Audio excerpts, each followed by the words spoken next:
അപ്പൊ ഗായ്സ് എന്തെല്ലാം രാവിലെ കമ്പനിക്കാരനെ കൊണ്ടാൻ വേണ്ടി കോയമ്പത്തൂർ എയർപോർട്ടിൽ കൊണ്ടെന്ന് ചെക്കൻ പറഞ്ഞു അത് മാറ്റിയേക്കാൻ പറ്റുമെന്ന് നമ്മൾ നൊട്ടമല പോയി. നൊട്ടമല പോകുമ്പോൾ ആകെ ഓർമ്മ വരുന്നത് നമ്മളെ കുട്ടൂനാണ്. ഓന്റെ ബന്ധുക്കാരെ വരെ പെടയാണെന്നേ. അത് കഴിഞ്ഞിങ്ങോട്ട് പോരുമ്പോഴാണ് ഒലവ് കൊടുത്ത് ട്രാഫിക്ക് പെടുന്നത്. ട്രാഫിക്കിൽ നിൽക്കുമ്പോൾ ചെക്കൻ എന്തൊക്കെയാ നമ്മളോട് പറയുന്നുണ്ട്. പക്ഷെ നമുക്കത് നോക്കാനുള്ള നേരം കിട്ടിയില്ല. ഓനാണെങ്കിൽ ചിരിച്ചിട്ടും മറിച്ചിട്ട് എന്തൊക്കെയാ ചെക്കന്മാരോട് പറയേണ്ട രീതിക്ക് എന്തൊക്കെയാ നമ്മളോട് പറയണ്ടത്. നമ്മൾ വീഡിയോ ഇറങ്ങുമ്പോൾ സംഗതിയൊക്കെ മ്യൂട്ടാക്കാരെന്നുള്ളത് ചെക്കനെ അറിയോ. അത് കഴിഞ്ഞപ്പോഴാണ് ടോൾ ബൂത്തിൽ എത്തുന്നത്. അവിടെ പിന്നെ വണ്ടി ഫാസ്ടാഗ് ഉണ്ടായതുകൊണ്ട് പൈസ വൈക്ക് പോയിക്കോളൂ. അപ്പോഴാണ് ഒരു ലോറിക്കാരൻ ചീറിപ്പാനുകാണ്ട് പോണത്. അപ്പോഴാണ് ഞാൻ വീഡിയോ എടുക്കണാണ്ട് ചെക്കൻ നമ്മളോട് പറയണേ നമ്മളെ വണ്ടിന്റെ വീഡിയോ ഒന്നും എടുക്കണില്ലേ. എന്നായിക്കോട്ടെ വീഡിയോ എടുത്തിട്ട് ബാക്കി കാര്യമുള്ളൂ എന്ന് ഞാൻ അങ്ങനെ വണ്ടി ഇറങ്ങിങ്ങാണ്ട് ചെക്കൻ ഒരു വീഡിയോ എടുത്തുകൊണ്ട് നമ്മളാണ് കൊടുത്തു. അങ്ങനെ നമ്മൾ കോയമ്പത്തൂർ റോഡിനാണ് കയറി. അപ്പോഴാണ് നമ്മൾ ആ സംഭവം കണ്ടത്. നമ്മളെ പതാകെ ഈ സാധനം കണ്ടാൽ നമ്മളെ ഇന്ത്യക്കാർക്ക് മനസ്സിലാകാതിരിക്കുവോ, അമ്മാതിരി സാധനല്ലേ. അങ്ങനെ എയർപോർട്ടിൽ വണ്ടി നിർത്തിങ്ങാണ്ട് ചെക്കനോട് ആദ്യം പറഞ്ഞു മൂത്രയിച്ചാൽ ഒരു പരിപാടി നടക്കില്ല കേട്ടോ, എന്നായിക്കോട്ടെ എന്ന് ഞാനും. അങ്ങനെ പിന്നാലെ ഞാൻ പോയപ്പോൾ ചേച്ചിനോട് ചോദിച്ചു മൂത്രപ്പുറം എங்கே ഇരിക്കുന്നു. അപ്പോൾ ചേച്ചി പറഞ്ഞു കൊടുത്തു. അങ്ങനെ ചെക്കന് സ്വർഗം കിട്ടിയ ആശ്വാസത്തോടെ അങ്ങനെ ഒറ്റക്ക് നടന്നുങ്ങാണ്ട് അങ്ങനെ അപ്പോഴാണ് നമ്മളൊരു ജബുക്ക സാധനത്തിനെ കണ്ടത്. ഒറ്റ നോട്ടത്തിൽ തന്നെ നല്ല അനുസരണമുള്ള കുടുംബത്തിൽ പെറ്റു വളർന്നത് നമുക്ക് അപ്പൊ തന്നെ മനസ്സിലായി. അപ്പൊ നോക്കിയപ്പോൾ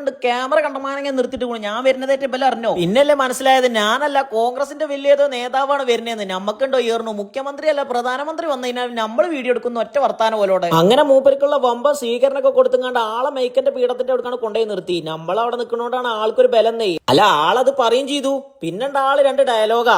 പൂരി ജഗന്നാഥനെ പിടിച്ചിരിക്കണാங்க. അങ്ങനെ ആൾക്ക് പോകേണ്ട വണ്ടിന്റെ വീഡിയോ എടുത്തോണ്ടിരിക്കുമ്പോഴാണ് നമ്മൾ ആ കാര്യം ആലോചിച്ചത് ചെക്കന്മാർ വരുന്നില്ലേ, അത് നമ്മൾ മറന്നല്ലോ. അങ്ങനെ ചെക്കന്മാരെ എൻട്രി വീഡിയോ എടുത്ത് കണ്ടു നിൽക്കുമ്പോഴാണ് ചെക്കൻ നമ്മളോട് ചോദിച്ചത് നാട്ടിൽ മഴയൊക്കെ ഉണ്ടോന്ന്. ഉണ്ടോന്നോ ഇഷ്ടം പോലെ മഴയാണെന്ന് ഞാൻ അങ്ങനെ ഗൾഫ് തോൽക്ക് വീഡിയോ എടുത്ത് വിട്ടുകൊടുക്കണേ. എന്നാ പിന്നെ വിശക്കണീനെ എന്തെങ്കിലും കഴിച്ചുങ്ങാണ്ട് പോകാന്ന് സ്മോക്കി റെസ്റ്റോറന്റ് ഒരൊറ്റ കയറില്ല. അവിടെ ഇരുന്നുങ്ങാണ്ട് ചെക്കൻ ചുടുവെള്ളം ഒഴിച്ചാണ് ഗൾഫിൽ നിന്ന് വന്നിട്ടേ. അമ്മാരി ചൂടുന്നല്ലേ തണുപ്പത്തേക്ക് വന്നിക്കണേ, പിന്നെ ഒഴിച്ചാതിരിക്കുവോ. ഇജി വെട്ടിയിട്ട് വായത്തണ്ട് പോലെ ഇങ്ങനെ നിക്കല്ലേ മുത്തേ ഒന്ന് ഉഷാറാകെന്ന് പറഞ്ഞതും ടേബിൾ നമുക്ക് സാധനങ്ങൾ അങ്ങോട്ട് എത്തി. പിന്നെ ഫുഡ് എത്തിയപ്പോൾ ആർക്കാരും നോക്കാനുള്ള നേരം ഉണ്ടാകുന്നില്ല. ഇവന്റെ മോന്താണ് കാണിച്ചപ്പോൾ ഇവനാണ് സ്റ്റെക്കാണ് നിന്നു വീഡിയോ എടുക്കണേ. അതിനുള്ള സ്റ്റാൻഡേർഡ് ഇടണേ. അങ്ങനെ ഞങ്ങൾ ചെക്കന്മാരെ വീട്ടിലാക്കി റിട്ടേൺ പോന്നു. ഇന്നത്തെ പരിപാടി നമ്മൾ ഇതുമ്മ കഴിച്ചാണ്. ബാക്കി നമുക്ക് പിന്നെ നോക്കാം.